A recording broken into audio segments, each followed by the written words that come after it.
श्री शिवाय नमस्तुभ्यं। और एक विश्वास के साथ आप लोगों से कहना चाहूंगा,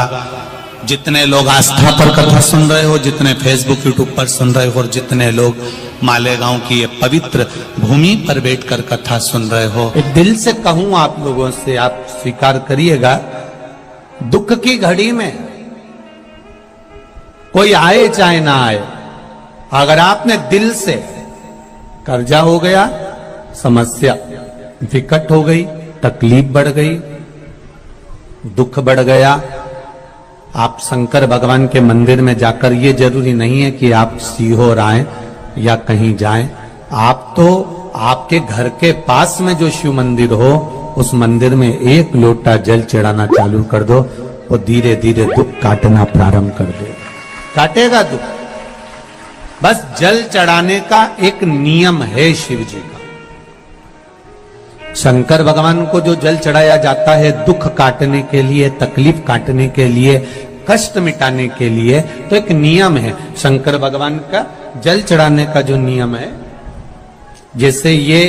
गौल जलाधारी है, यहां से पानी गिरता है, ये शिवलिंग है। ये दो जो भगवान का पानी जहां बहकर जाता है ये गोल में से, तो यहां जो स्थान है, ये सीधे भाग पर गणेश जी विराजमान है, लेफ्ट भाग में कार्तिकेय जी है, बीच में एक मोटी सी लाइन होती है जहां सुख सुंदरी है, ऊपर से जो बूंद बूंद पानी गिर रहा है वो शंकर भगवान की 5 लड़कियां हैं, जया, विषहरा, शामलीबारी, दौतली और देव। जहां गोल भाग है, जहां शिवलिंग रखा हुआ है, ये माता पार्वती जी का हस्त कमल है, जिसको पीठिका कहते हैं। महाराज, जल चढ़ाने का नियम है, जब हमारे ऊपर दुख होता है, तकलीफ होती है, कष्ट होता है, बड़ी दिक्कत परेशानी होती है, तो हम जल चढ़ाते हैं। तो उस जल को चढ़ाने का नियम है, पहले गणेश जी का स्थान,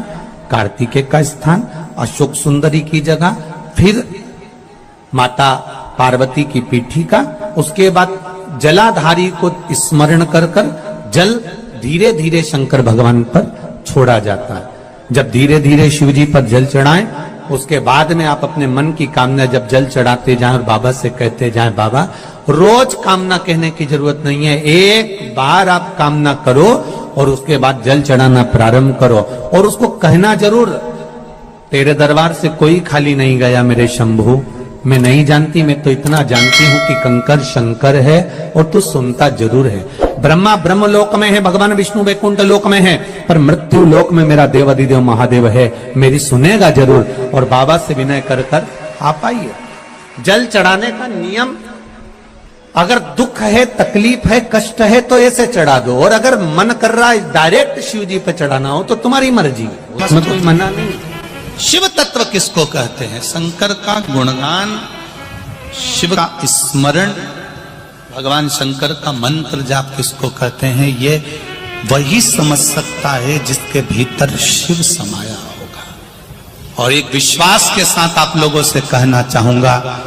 जितने लोग आस्था पर कथा सुन रहे हो, जितने फेसबुक यूट्यूब पर सुन रहे हो, और जितने लोग मालेगांव की ये पवित्र भूमि पर बैठकर कथा सुन रहे हो, आप दिल से उसकी कथा सुनना। इस वाणी का,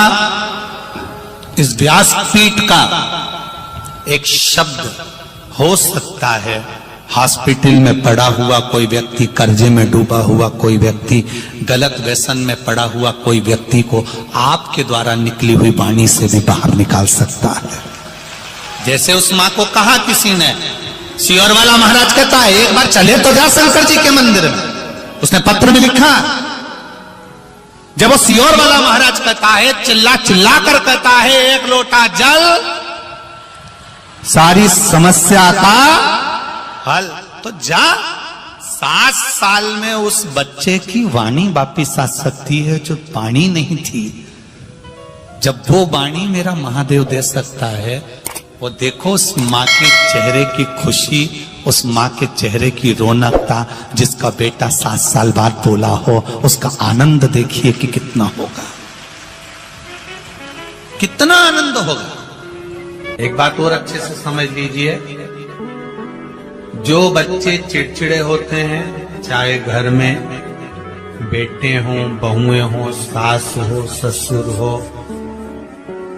परिवार में छोटे छोटे बच्चे हों, चिड़चिड़ प्रवृत्ति करते हों या चिड़चिड़ा स्वभाव हो, जरा जरा सी बात में क्रोध आ जाता हो, बोलने का भान नहीं रह पाता हो, शब्दों के बाण चलते हो, तो महाराज प्रदोष के दिन, प्रदोष काल में बेलपत्री के पेड़ के नीचे एक जो पत्ता आपके पास में हो, पान का मिल जाए तो पान का, पीपल का मिल जाए तो पीपल का, बेलपत्र का मिल जाए तो बेलपत्र का, उस पत्ते पर मात्र थोड़ा सा शहद और 7 दाने चावल के रखकर